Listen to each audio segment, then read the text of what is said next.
भाई सही में बहुत तगड़ा वाला गदर मच जाएगा अगर वो चीज हो जाती है जो मैं आपको बताने वाला हूँ इस वीडियो के अंदर। लेकिन सबसे पहले स्टार्ट करते हैं, एलेक्सा ब्लिस ने क्या किया। ये एलेक्सा ब्लिस अपने घर गई और घर जाके उनके साथ ये हो गया। आप इस पिक्चर को देखो, सबसे पहले रो रही है लिटरली एलेक्सा ब्लिस, और रोने का रीजन बड़ा अलग है और इवन उनका खून भी निकल रहा है। और जो उसका कैप्शन है वो पढ़ के आपको समझ में आएगा कि कोई सीरियस बात तो है नहीं, इतनी फनी चीज हुई है और एलेक्सा ब्लिस में रो रही है। हुआ क्या, वो अपने घर में पहुंचते बहुत टाइम के बाद तो जो उनके डॉग्स हैं वो इतने ज्यादा एक्साइटेड थे कि उन्होंने उनका जो लिप है वही काट दिया, और इस वजह से जो उनका खून वून निकल रहा था। और एलेक्सा ब्लिस ने इस चीज को शेयर भी कर दिया अपने सोशल मीडिया प्लेटफॉर्म्स के ऊपर। तो एक हंसी का कारण खुद बनी एलेक्सा ब्लिस, मतलब उन्होंने ऑब्वियसली ताकि लोग थोड़ा सा खुश हो लें, हंस ले, शायद ये रीजन हो सकता है इसकी वजह से डाला। लेकिन काफी वियर्ड है, काफी अजीब है कि एलेक्सा ब्लिस घर पहुंची, उनके कुत्तों ने उनको काट लिया, इसकी वजह से उनको खून निकल गया और इसलिए वो रो रही है। और इस चीज को उन्होंने सोशल मीडिया के ऊपर शेयर भी कर दिया। आपका इसके ऊपर क्या कहना है, कुछ रिएक्शन मुझे आप कमेंट सेक्शन में बता सकते हो। लेकिन बात करते हैं डब्ल्यूडब्ल्यूई के हम next to next premium live event royal rumble के बारे में। तो आप लोग इस ट्वीट के अंदर देख सकते हो क्या टिकट सेल चली रॉयल रंबल को लेकर। भाई 3000 टिकट्स अभी अवेलेबल हैं और ऑलरेडी जो टिकट्स डिस्ट्रीब्यूट हो गई हैं वो 30,000 से ऊपर है, यानी कि एक खचाखच स्टेडियम के अंदर आपको रॉयल रंबल का मजा देखने को मिलेगा। और मेरे से अगर आप पूछोगे रेसलमेनिया के बाद कौन सा एक शो है जिस पर तुमको चाहिए ही चाहिए क्राउड, वैसे इवन रेसलमेनिया के लेवल पर भी रख सकते हैं, इससे ऊपर भी रख सकते हैं कई केसेस में, क्योंकि वो जो 10 से 0 तक काउंट होता है, 1 तक काउंट होता है, उसको सुनने में बहुत मजा आता है। और उसमें अगर क्राउड मजेदार हो तो फिर शो को देखने में फील और भी अलग आ जाते हैं। WWE is all about crowd का रिएक्शन कैसे मिल रहा है उनको, क्योंकि उसी से जो एंगेज कितना है फैंस वो समझ में आता है। और वो चीज रॉयल रंबल के अंदर तो आपको भरपूर देखने को मिल जाएगी नेक्स्ट ईयर के, क्योंकि क्राउड दबा के आने वाला है। वॉर गेम्स जो सर्वाइवर सीरीज होने वाला है उसको लेकर अपडेट है, कौन शो के ओपनिंग में होगा, कौन मेन इवेंट में होगा। तो अकॉर्डिंग टू ज़ेरो न्यूज अभी जो डब्ल्यूडब्ल्यूई का अभी का प्लान है वो ये है कि जो विमेंस वॉर गेम्स वाला मैच है वो शो को ओपन करेगा और शो का main event men's war games वाला मैच होने वाला है। अगेन चेंजेस हो सकते हैं, लेकिन मेरे ख्याल से फॉर्मेट बहुत सही है, क्योंकि ट्रिपल एच का सीन यही रहता है, ओपनिंग और ending at least premium live event के अंदर धमाकेदार रखो, चाहे आपको वीकली शोज के ऊपर ना देखने को मिले, लेकिन वो बैंगर मैसेज देने के लिए जाने जाते हैं। इवन अगर आप एनएक्सटी से फॉलो कर रहे हो उस ट्रिपल एच की बुकिंग को तो आपको समझ में पता ही होगा। तो ओपनिंग के अंदर फिलहाल प्लान है ट्रिपल एच का विमेंस वॉर गेम्स मैच और मेन इवेंट के अंदर मेंस वॉर गेम्स मैच। मेरे ख्याल से ये सबसे बढ़िया स्ट्रेटजी होगी वॉर गेम्स के लिए। वॉर गेम्स की बात चली रही है तो इससे रिलेटेड आपको एक स्पॉइलर भी दे देता हूं। तो जो फेस टीम है अभी आपको पता उसमें एक एंट्रेंट बाकी है, तो कैंडिस लेरे जो है वो लास्ट एंट्रेंट होगी, ऐसे बातें हमको सोर्सेज की तरफ से पता चल रही है। तो ये एक स्पॉइलर आप लोग कह सकते हो। अब इस चीज को क्या डब्ल्यूडब्ल्यूई सीधा वॉर गेम्स के अंदर रिवील करेगी या फिर अभी रॉ के ऊपर बता देगी, वो एक देखने वाली बात है। वैसे केविन ओवेंस उस टाइम पर जब वॉर गेम्स के अंदर आए थे नेक्स्ट में, तो मिस्ट्री अपोनेंट ही बनकर आए थे और लास्ट तक किसी को पता नहीं था। तो शायद ये वाले आइडिया के साथ भी डब्ल्यूडब्ल्यूई जा सकती है। नेक्स्ट गाइस हम लोग बात करते हैं money in the bank premium live event के बारे में। एंड सच में ये चीज है कि मुझे अच्छा नहीं लग रहा और मैं नहीं चाहता ट्रिपल एच ऐसा करें। ट्रिपल एच के कुछ डिसीजंस इतने बोल्ड होते हैं कि कुछ तो ऐसा नहीं होता किसी के साथ कि हाँ ठीक है, या तो पसंद ही आएंगे या बिल्कुल नापसंद करने वाले होंगे। अब ये मुझे आइडिया सच में सही नहीं लग रहा। प्लान ये है कि WWE money in the bank 2023 में करवाएगी नहीं प्रीमियम लाइव इवेंट, बल्कि डब्ल्यूडब्ल्यूई क्या करेगी, both MITB matches would then be on night 1 and night 2 of WrestleMania going forward. यानी कि रेसलमेनिया की नाइट 1 और नाइट 2 के अंदर आपको जो लैडर मैच होता है मनी इन द बैंक का वो देखने को मिलेगा। और अभी खैर अभी फिर इसको डिस्कस करते हैं। पहले यार देखो, लास्ट ईयर डब्ल्यूडब्ल्यूई का जो मनी इन द बैंक हुआ था रिसेंट में, जो डब्ल्यूडब्ल्यूई करवा रही है उसको दमदार तरीके से करवा रही है। जैसे लास्ट तो नहीं था शायद, तो जॉन सीना वाला लास्ट नहीं था, हाँ लेकिन जो भी है मनी इन द बैंक को डब्ल्यूडब्ल्यूई मेजर शो दिखाती है। अब उनसे उनका जो रेवेन्यू काफी तगड़ा जनरेट हो रहा है, क्योंकि उनको ये बात पता है कि इस वाले शो का एक फैन बेस बिल्कुल अलग है। आप कई सारे लोगों से पूछोगे ना कि तुम्हारा फेवरेट प्रीमियम लाइव इवेंट कौन सा है, रेसलमेनिया रॉयल रंबल तो एक लोग बोल देंगे, लेकिन मनी इन द बैंक को पसंद करने वाले बहुत सारे लोग होंगे, क्योंकि इन लैडर मैचेस की वजह से डब्ल्यूडब्ल्यूई के पास एक एक्स्ट्रा अपॉर्चुनिटी होती है बिजनेस को अपना बढ़िया करने की, क्योंकि भाई पूरा एक शो मिल रहा है। तो पर्सनली मुझे ऐसा लगता है कि अगर मनी इन द बैंक को रेसलमेनिया के अंदर डाल दिया ना, तो रेसलमेनिया में ऑलरेडी इतने तगड़े तगड़े मैचेस होते हैं तो वो हाइप के बीच में रह जाएंगे। ये नहीं कह रहा कि गलत आइडिया है,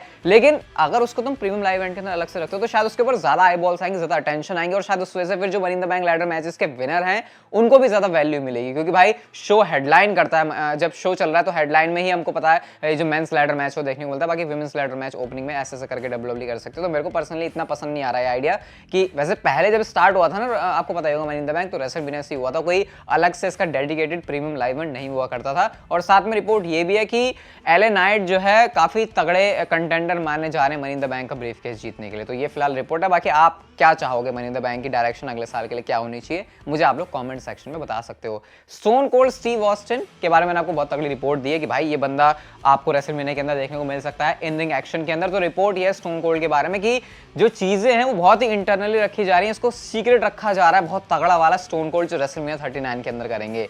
और रुको अभी थोड़ी देर आपको बचा के रखता हूँ चीज़ें, लेकिन फिलहाल स्टोन कोल्ड को लेकर ये अपडेट है कि जो भी होने वाला है, जैसा भी होने वाला है, WWE इसको बहुत तगड़ा सीक्रेट रखेगी और शायद इस समय एक्सपेक्ट कर सकते हैं कि जो प्लान्स है स्टोन कोल्ड स्टीव ऑस्टिन को लेकर रेसलमेनिया 39 वो बहुत ज्यादा बड़े हैं। आज स्मैकडाउन को देखने के बाद तो हमको पता चल गया कि जो ब्लड लाइन है उनके अपोनेंट ब्रॉलिंग ब्रूट्स के साथ ड्रू मैकिंटायर और केविन ओवेंस होने वाले हैं। वैसे आज की स्मैकडाउन की वीडियो नहीं देखी तो ऊपर आई बटन पर या फिर डिस्क्रिप्शन जाके देख सकते हो, पूरा स्मैकडाउन का शो कवर किया है।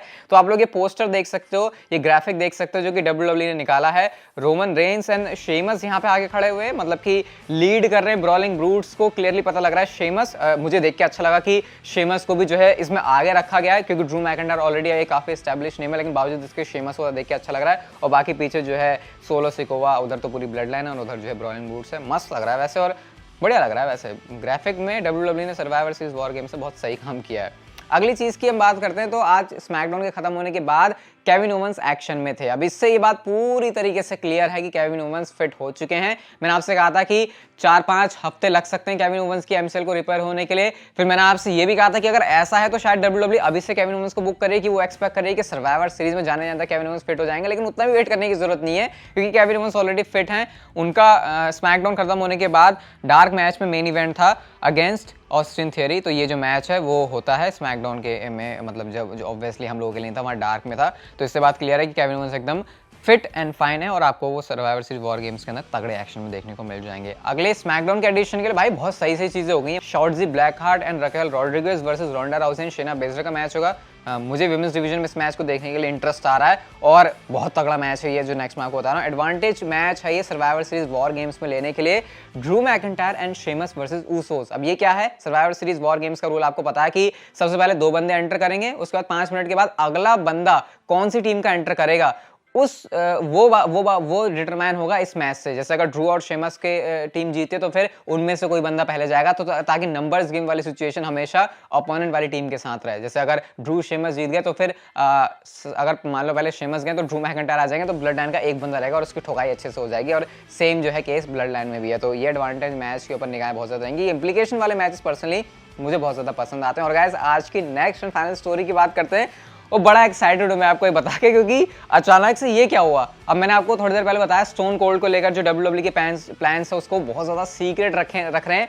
और गाइस शॉक हो जाओगे आप सुन के, WWE रेसलमेनिया 39 के अंदर स्टोन कोल्ड का मैच करवा सकती है अगेंस्ट ब्रॉक लेसनर। अब ये क्या चल रहा है, ये अचानक कहां से हुआ। तो डेव मेल्टजर के अकॉर्डिंग WWE स्टोन कोल्ड के को लेकर कुछ बड़ा सोच रही है। और गाइस इन दोनों सुपरस्टार्स की हिस्ट्री रही है, ये बहुत आज से 20 साल पुरानी 2002 के आसपास की बात है, जब स्टोन कोल्ड और ब्रॉक लेसनर का मैच शेड्यूल था, लेकिन जो स्टोन कोल्ड है वो मैच से वॉक ऑफ कर जाते हैं क्योंकि थिंग्स उनके हिसाब से नहीं थे। आई थिंक मैंने अपनी किसी वीडियो के अंदर एक कवर भी किया हुआ है, मैंने जहां पर कोई एक बैक स्टोरी बताई थी पूरी ब्रॉक लेसनर की। तो ये मैच हुआ नहीं और ये मैच हुआ नहीं उसके बाद से। तो ये आप कह सकते हो कि मैच इन द मेकिंग है पिछले 20 ईयर्स से, और किसी ने सोचा नहीं होगा कि मैच दोबारा हो सकता है स्टोन कोल्ड के रिटायर होने के बाद में। और क्यों ही मैच हो सकता है उसकी दूसरी पॉसिबिलिटी ये है कि स्टोन कोल्ड वो बंदा है जो कि उस टाइम के WWE फैंस को अट्रैक्ट करता है, जो कि अपने जिस टाइम पर स्टोन कोल्ड थे, और ब्रॉक लेसनर क्योंकि उस टाइम के बंदे। तो एक अगर पुरानी ऑडियंस WWE को अपनी वापस लेकर आनी है, यहाँ पे एक आप कह सकते हो उम्मीद है, मतलब ऑब्वियसली उम्मीद क्या, अगर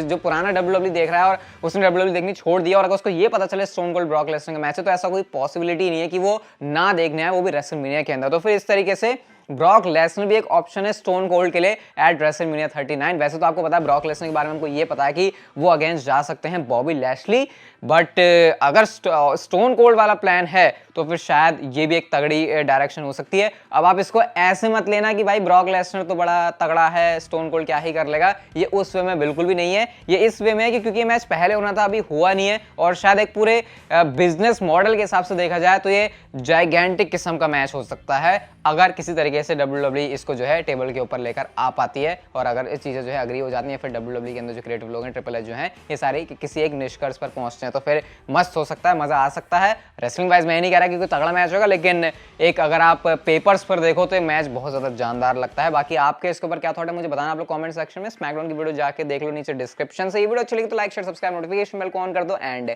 सी you guys in my next video.